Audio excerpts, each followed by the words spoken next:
mengupas terkait PMKRI itu apa. Siap. Nah, selanjutnya untuk keanggotaan PMKRI itu sendiri itu seperti apa, Mas? Oke.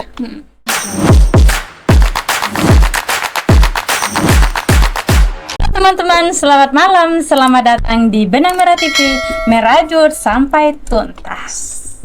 Saya Mega sebagai host kita dalam perbincangan kali ini dan ditemani oleh tamu spesial kita, Mas Popin. Ini Benang Merah TV mengundang saudara Popin.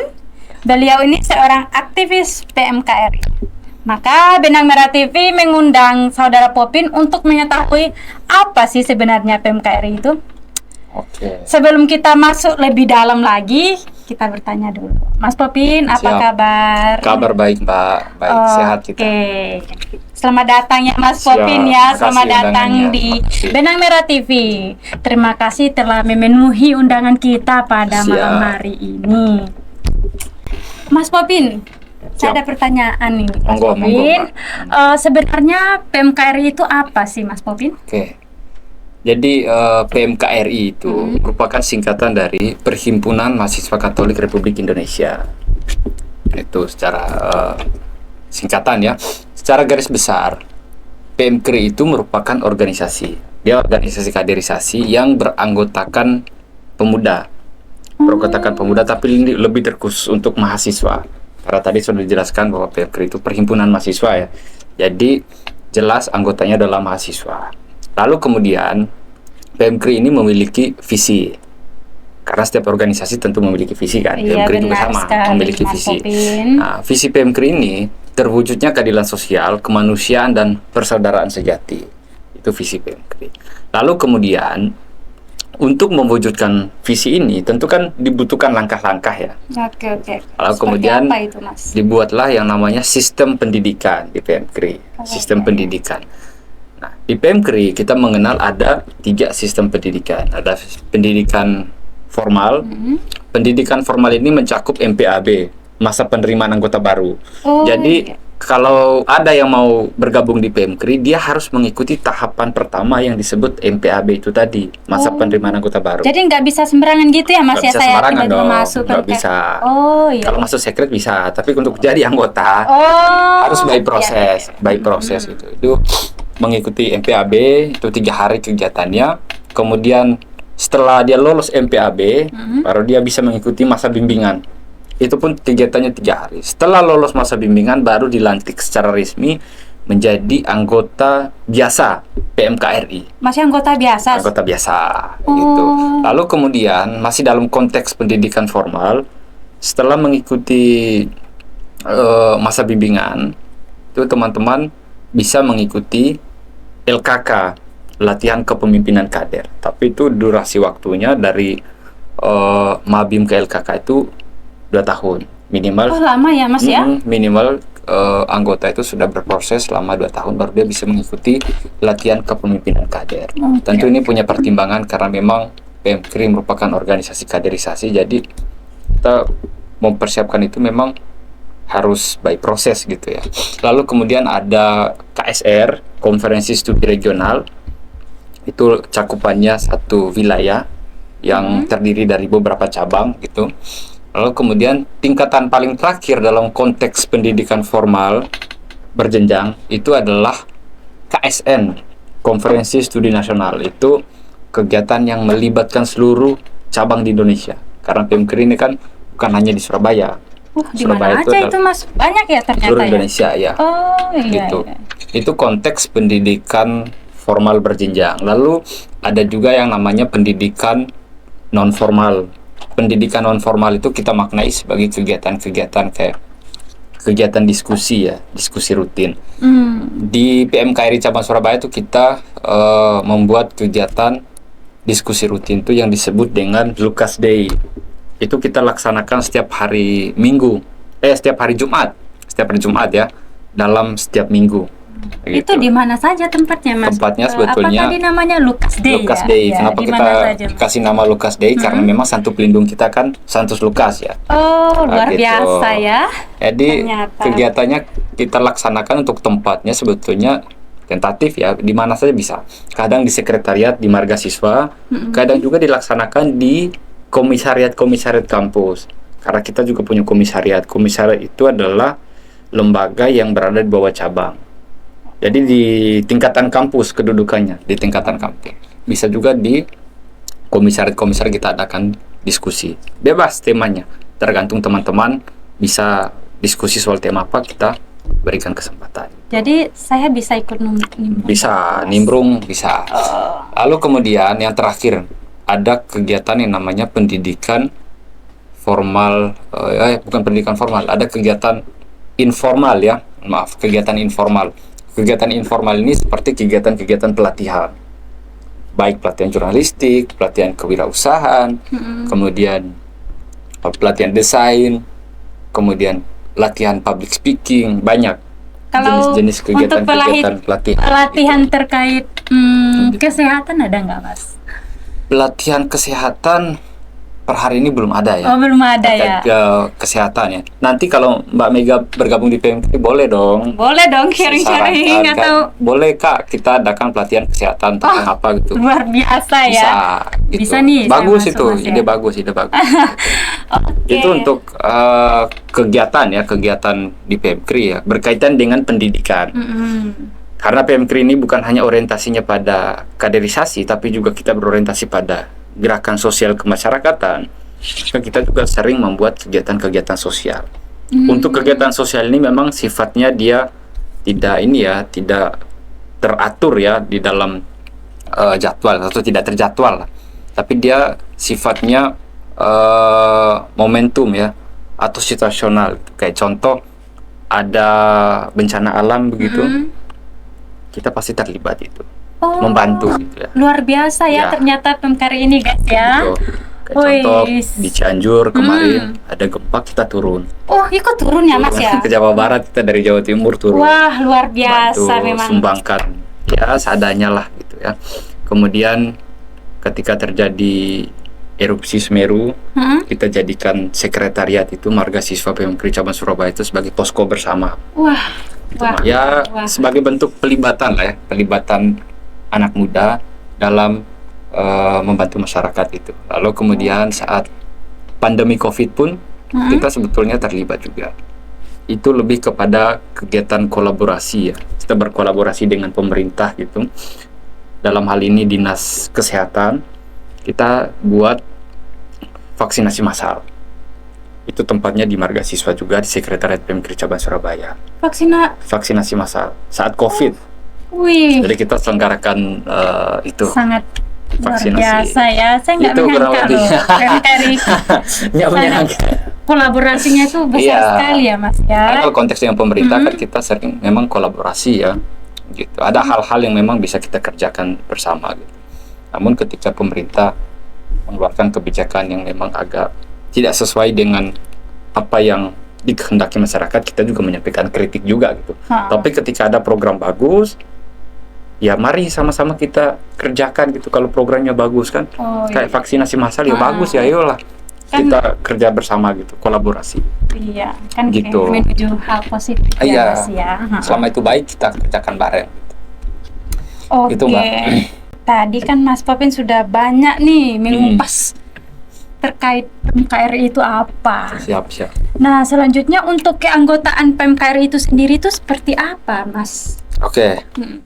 Terkait dengan keanggotaan di PMKRI itu, anggotanya itu jelas yang pertama itu persyaratan utamanya adalah mahasiswa ya. Mahasiswa. Oh, mahasiswa ya, Mas ya? Harus statusnya mahasiswa. Oh, iya. Mahasiswa aktif ya, mahasiswa aktif. Itu persyaratan utama.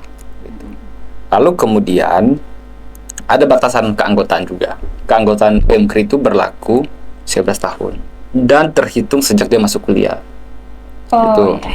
Itu soal keanggotaan. Lalu kemudian di PMKRI itu sebetulnya bukan hanya mahasiswa Katolik ya yang bisa bergabung di PMKRI. Yang non Katolik pun bisa bergabung di PMKRI. Per hari ini kita sudah banyak menerima teman-teman yang non Katolik. Itu karena apa? PMKRI ini kan hanya organisasi kaderisasi dan perjuangan, bukan organisasi untuk mengkatolikan orang. Poinnya di situ.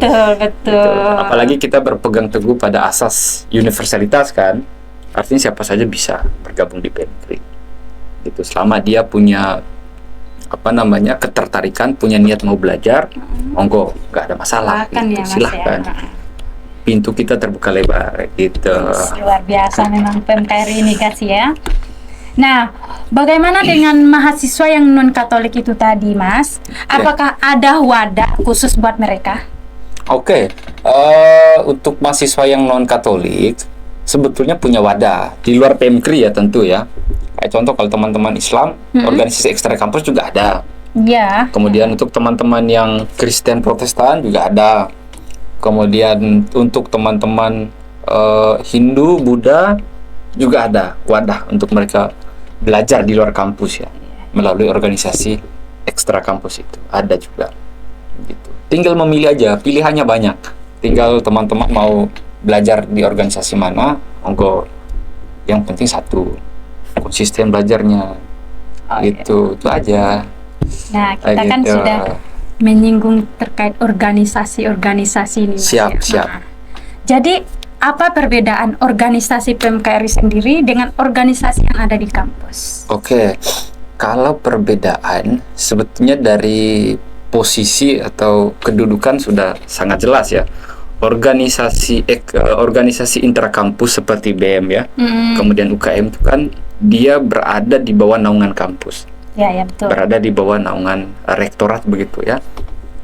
Jadi ruang lingkupnya pun hanya sebatas lingkungan kampus gitu. Dan orientasinya pun kalau organisasi intrakampus itu adalah pengembangan bakat dan minat. Ya. Gitu. Sedangkan kalau PMKRI dia kedudukannya berada di luar kampus. Makanya disebut sebagai organisasi ekstra kampus.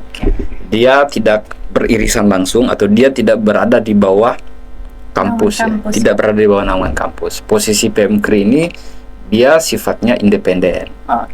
Gitu. Dia kedudukan berada di luar kampus, posisinya independen, namun anggotanya adalah mahasiswa yang ada di kampus-kampus. Gitu. Ketika kita berkegiatan, kita tidak perlu membuat surat ke kampus karena memang kita tidak berada di bawah naungan kampus. Berbeda dengan teman-teman yang organisasi intrakampus.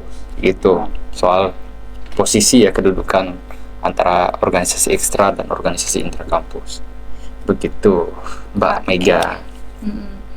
Nah, ada lagi. Saya sempat ingat nih, Mas Popin. Tadi kan Mas sempat menyinggung ya terkait bantuan untuk Simeru. Ya. Apalagi Mas? Ya, ke Cianjur itu ya. Banyak sebetulnya kalau kusebutkan semua. Banyak ya. Vaksin.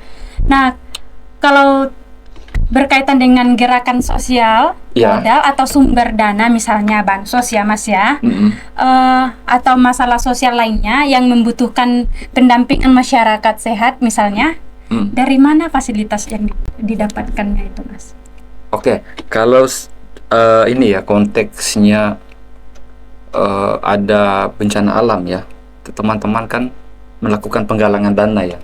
Penggalangan dana itu bisa kita lakukan secara langsung begitu di jalanan. Teman-teman biasanya buat penggalangan dana itu di jalanan juga ya. Juga di media sosial teman-teman juga melakukan penggalangan dana, open donasi gitu ya. Itu juga banyak yang membantu. Terbukti kemarin kita bergerak untuk membantu korban gempa di Semeru, banyak gitu. Kita berangkatkan 6 orang, bawa ya 40-an juta lah di sana ya. Biasa. Sumbangkan ini semen 100 sak untuk bangun musola, kemudian beras 1 ton, sama kita bangun sumur bor untuk di masjid itu di Cianjur di Jawa Barat. Kita 6 orang berangkat ke Cianjur dari cabang Surabaya. Itu untuk sumber pendanaannya ya, karena kita tidak ada yang mendana, maka kemudian kalau terjadi bencana alam kita bergerak mandiri buat penggalangan dana begitu. Lalu kemudian kegiatan sosial yang lainnya selain kegiatan penggalangan dana seperti itu, kita juga aktif sebetulnya mendampingi atau mengadvokasi masyarakat. Salah satu tempat yang kita advokasi itu masyarakat Kampung 1001 Malam ya, masyarakatnya. Oh iya, itu, saya tahu. Ya, itu di bawah tol kan, di bawah tol Dupak. Iya, kasihan. Ya, masyarakat itu ingin menyampaikan aspirasi kepada pemerintah, namun terkendala pada akses kan. Orang kalau menyampaikan aspirasi di media sosial, terkadang kan nggak didengar sama pemerintah. Iya, betul. Gitu. Mau menyampaikan aspirasi secara langsung pun terkadang kendala di Aksesnya ya, akses ke biar pemerintah sampai ke untuk menyampaikan pemerintahnya ya, Mas ya. aspirasinya. Nah, disitulah peran PMKRI gitu. Iya. Jadi kita memposisikan diri sebagai jembatan komunikasi. Kita sampaikan bahwa ini ada warga, ada masyarakat yang mau menyampaikan aspirasinya. Gitu.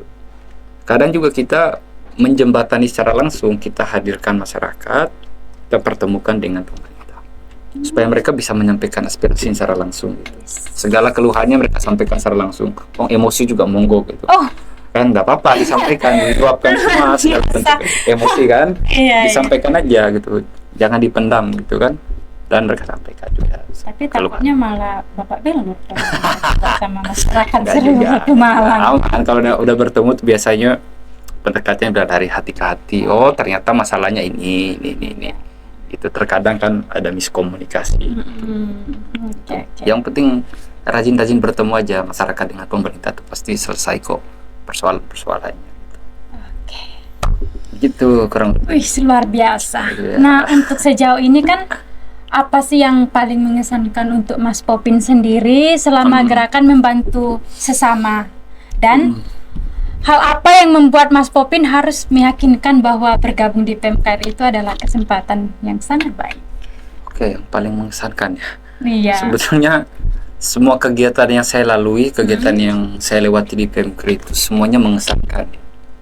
Mulai dari awal saya bergabung di PMKRI tentu kan punya kesan yang berbeda-beda ya. Dan Menarik itu ini. semua adalah bagi saya proses untuk kemudian saya bisa menjadi seperti ini sekarang itu. Saya masuk dulu di PMKRI 2016, berproses panjang, mengikuti segala dinamikanya, dan di 2023 baru saya mantapkan diri untuk calon ketua dan kemudian terpilih. Artinya terpilih. kita melewati proses yang panjang Jadi, gitu ya. Ketua PMKRI di Surabaya ini Mas Popin ya? Oh iya, tadi belum diperkenalkan ya. Mas Popin, wis. Lupa ya.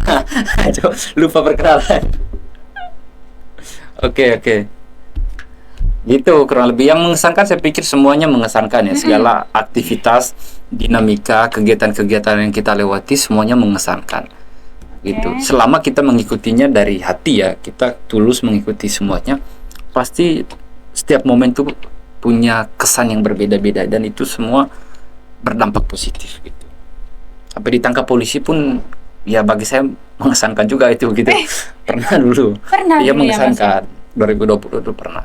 Gitu. Oh. 2 malam ditahan di Polda. Wow. Iya, 2 malam. Jadi ya semuanya mengesankan lah. Gitu. Oke. Ada pelajarannya kan dari itu semua gitu. Kan tadi Mas bilang pernah ditahan ya? Iya, pernah ditahan. Kan itu pengalaman dalam ya, berorganisasi. dalam Mas berorganisasi. Popin. Gak semua orang Nah. melewati fase-fase seperti itu kan. Iya, jadi harapan atau pesan Mas Popin untuk sebagai ketua PMKRI Iya. ini? Kalau terkait dengan harapan ya untuk teman-teman mahasiswa Katolik di Kota Surabaya, harapan saya itu cuma satu.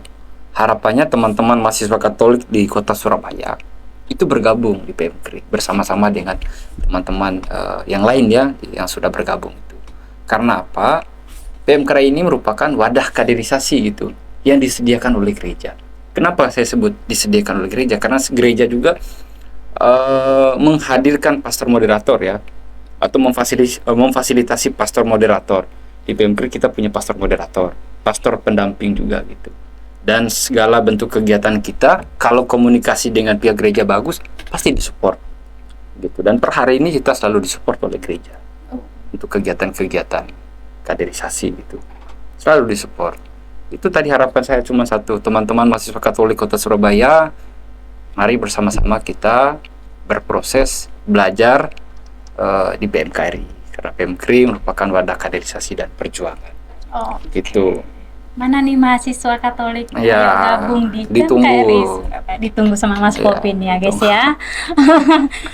Oke, kita sudah berjalan jauh ya Mas ya. Ya, Sekarang sudah berada di penghujung. penghujung Ya, pertemuan kita, diskusi kita, perbincangan kita malam ini.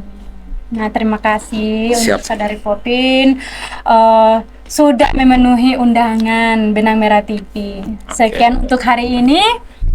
Sampai jumpa di konten selanjutnya di Benang Merah TV. Siap. Nah, hari ini Benang Merah TV mengundang Saudari Popin, Pante Saudara. Kurang. Ya, kali ini kita Oh ya.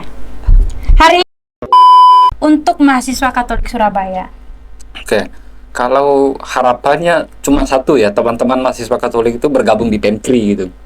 PEMKRI Surabaya ya. Iya. Karena apa? Memang Untuk mahasiswa Katolik sendiri itu bagaimana? Salah. nah kalau